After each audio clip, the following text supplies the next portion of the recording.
طيب احنا النهارده كنا بنصور لبراند دوتش لاين، هنبص على السيت اب مع بعض واقول لكم انا كان عندي مشكله فيه ايه وعملت ايه علشان احله.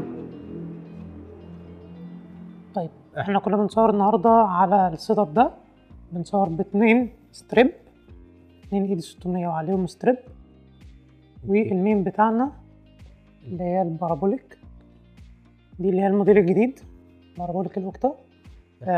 اوريكم الصوره بالسيت اب ده.